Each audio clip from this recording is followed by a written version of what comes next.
You slide behind the wheel, turn the key, and the engine roars like it's promising a new life. But 2 days later, that new life turns into a nightmare. The car stalls in the middle of the road, and the seller stops answering your calls. Jason had dreamed of owning a car for years. He'd saved for nearly 2, putting away every spare dollar. Finally, he found the ad, a silver sedan. No U.S. mileage, fully serviced, perfect condition.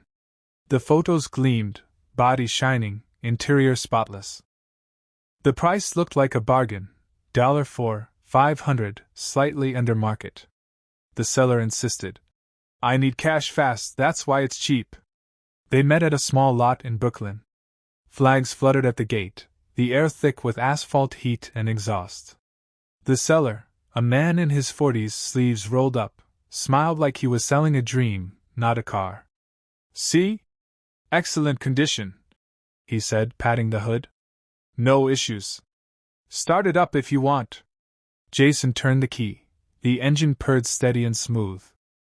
The dash glowed green, AC blew cold, radio played local tunes. Clean, working, solid, Jason thought.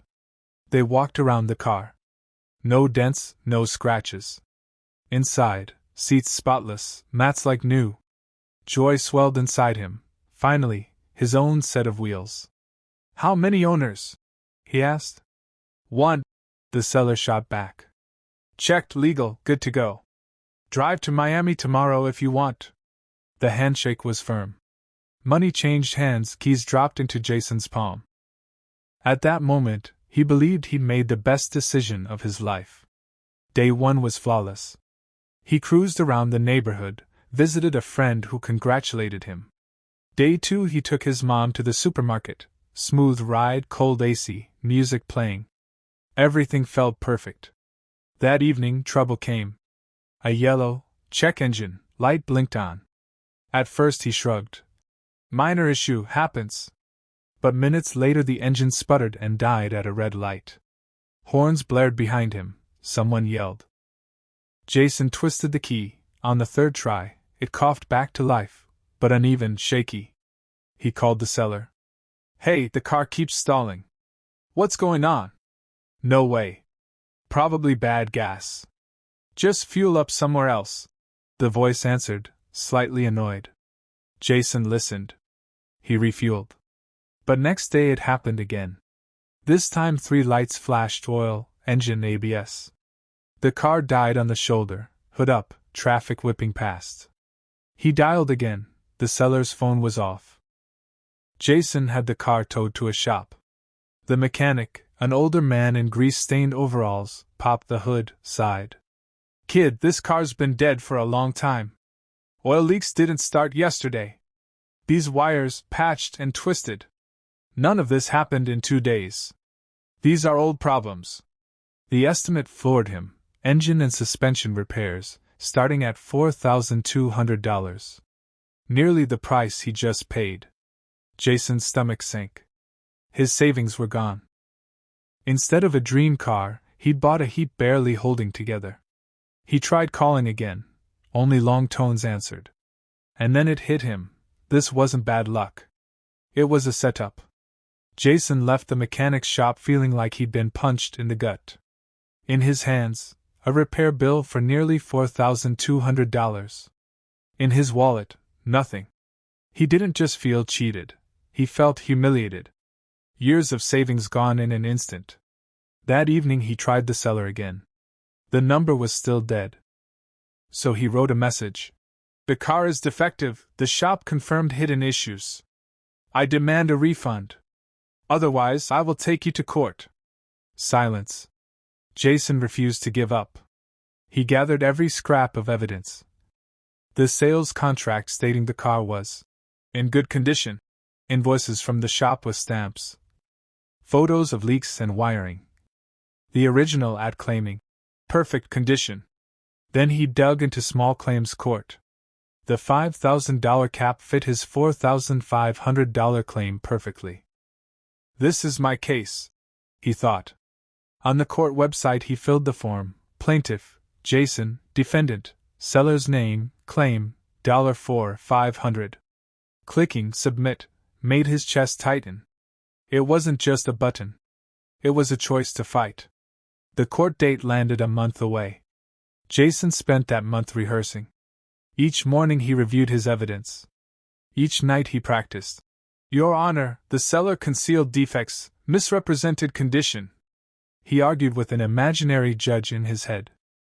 Sometimes angry, sometimes scared, sometimes picturing the seller smirking in the courtroom. The day arrived. A small, gray courtroom, wooden benches, murmurs. The judge, a stern woman in her 50s, entered. Case of Jason versus Robert, she announced.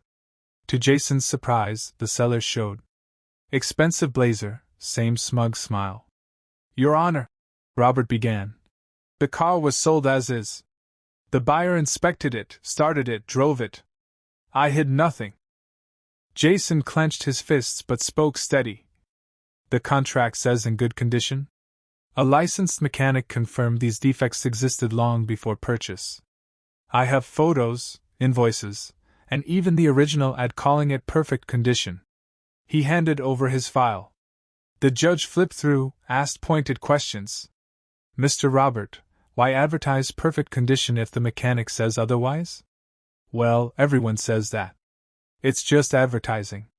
A quiet laugh rippled through the room. The judge's eyes snapped up.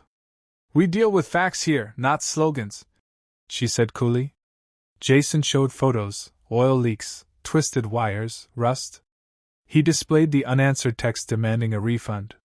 The buyer knew the risk. Robert insisted. That's why it was cheap. But your contract says good condition, the judge replied flatly. The words hung. For the first time, Robert faltered, confidence slipping. The hearing lasted only 30 minutes, but for Jason it was endless. Each question felt like a gavel strike.